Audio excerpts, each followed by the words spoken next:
Hello everyone, அஸ்ஸலாமு அலைக்கும். Welcome back to my channel. இன்னும் ஒரு சூப்பரான ரெசிபி ஒன்றில் உங்கள் எல்லாரையும் சந்திக்கிறதுல ரொம்பவே சந்தோஷம். இந்த வீடியோவில் வரப்போகிற நோன்பு காலங்களில் இஃப்தாருக்கு குயிக் அண்ட் ஃபாஸ்ட்டாக 10 நிமிஷத்தில் செய்யக்கூடிய ஒரு புடிங் ரெசிபி தான் பார்க்க போகிறோம். ஸோ வீடியோவை ஸ்கிப் பண்ணாமல் ஃபுல்லாக பாருங்கள்.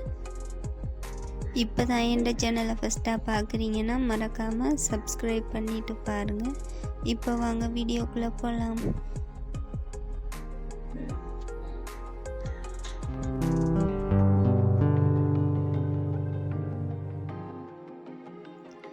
ஒரு பவுலில் 1 டேபிள் ஸ்பூன் கொக்கோ பவுடர் சேர்த்துக்கொள்ளலாம்.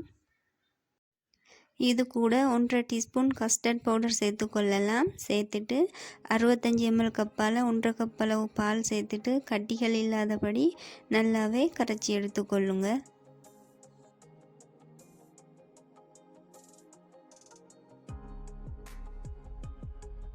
இந்த மாதிரி நல்லாவே கரைச்சி எடுத்துக்கொள்ளுங்க. இது ஒரு பக்கமாக இருக்கட்டும். அடுத்து ஒரு மிக்சிங் பவுலில் 1 கப் அளவு பால் எடுத்துக்கொள்ளுங்க. 3 டீஸ்பூன் கஸ்டர்ட் பவுடர் சேர்த்து நல்லாவே அதையும் கட்டிகள் இல்லாதபடி கரைச்சி எடுத்துக்கொள்ளலாம்.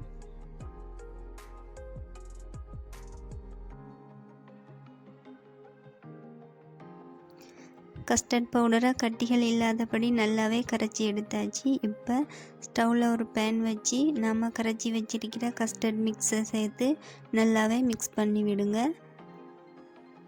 முக்கியமாக ஸ்டவ் மீடியம் ஃப்ளேமில் இருக்கணும். கைவிடாமல் நல்லாவே கரைச்சி விட்டு கொள்ளலாம்.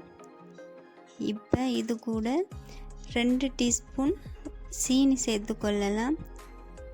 நான் இன்றைக்கி 2 டீஸ்பூன் சீனி சேர்த்துருக்கேன். உங்களுக்கு இனிப்பு அதிகமாக தேவைப்பட்டால் எக்ஸ்ட்ரா சீனி சேர்த்துக்கொள்ளுங்க. 1 டீஸ்பூன் இல்லைன்னா 1 டேபிள் ஸ்பூன் மாதிரி சீனி சேர்த்துக்கொள்ளுங்க. இப்போ நல்லாவே மிக்ஸ் பண்ணிவிட்டு பாருங்கள், இந்த மாதிரி கன்சிஸ்டன்சியில் இருக்கணும்.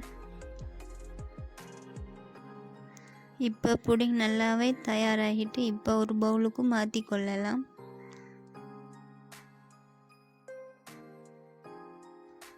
அடுத்து ஸ்டவ்வில் ஒரு பேன் வச்சுட்டு நாம் ஏற்கனவே கரைச்சி வச்சுருந்த கொக்கோ பவுடர் மிக்ஸை சேர்த்து அதையும் நல்லா கரைச்சி விட்டு கொள்ளலாம். பாருங்கள், நான் 3 டீஸ்பூன் அளவு சீனி சேர்த்துட்டு நல்லாவே கரைச்சி கொள்கிறேன்.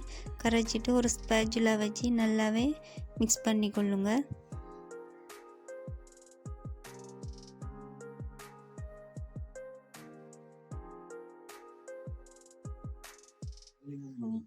இப்போ பார்த்தீங்கன்னா சாக்லேட் புடிங்கும் ரெடி ஆகிட்டு, இப்போ நாம் ரெடி பண்ணி வச்சுருந்த சாக்லேட் புடிங்கை ஏற்கனவே செஞ்சு வச்சுருந்த கஸ்டர்ட் புடிங்க்கு மேலால் ஆட் பண்ணலாம்.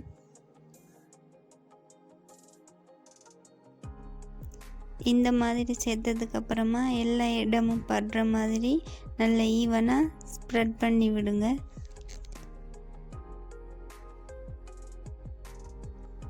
இப்போ இந்த புடிங்க்கு மேலால் நான் நட்ஸ் சேர்த்துக்கொள்கிறேன். பாதாம் அண்ட் முந்திரி சேர்த்துக்கொள்கிறேன். இது ஆப்ஷனல் தான், விருப்பம்டா சேர்த்துக்கொள்ளலாம், இல்லைன்னா ஸ்கிப் பண்ணி கொள்ளலாம். இந்த மாதிரி சேர்த்து சாப்பிட்றதுனால இந்த புடிங் நல்ல டேஸ்ட்டாகவும் அண்ட் சூப்பராகவும் இருக்கும். இந்த மாதிரி நட்ஸ் எல்லாமே சேர்த்ததுக்கப்புறமா ஒரு 2 ஹவர்ஸுக்கு ஃப்ரிட்ஜில் வச்சு எடுத்துக்கொள்ளுங்க. பாருங்கள், நான் 2 ஹவர்ஸுக்கு அப்புறமா ஃப்ரிட்ஜில் வச்சு எடுத்திருக்கேன். எவ்வளோ சூப்பராக இருக்குன்னு நல்லா செட் ஆகி வந்திருக்கு. ஸோ இந்த புடிங் செய்கிறதுக்கு 10 நிமிஷமே அதிகம்னு தான் சொல்லலும். வரப்போகிற நோன்பு காலங்களில் இஃப்தாருக்கு இந்த மாதிரி செய்து கொடுங்க. ரொம்பவே என்ஜாய் பண்ணி சாப்பிடுவாங்க. புடிங் சாப்பிடாதவங்களுக்கு கூட இந்த மாதிரி புடிங் செஞ்சு கொடுத்து பாருங்கள், ரொம்பவே விரும்பி சாப்பிடுவாங்க. ஸோ அவ்வளவுதான். இன்னும் ஒரு சூப்பரான ரெசிபி ஒன்றில் உங்கள் எல்லாரையும் சந்திக்கிறேன். தேங்க்ஸ் ஃபார் வாட்சிங்.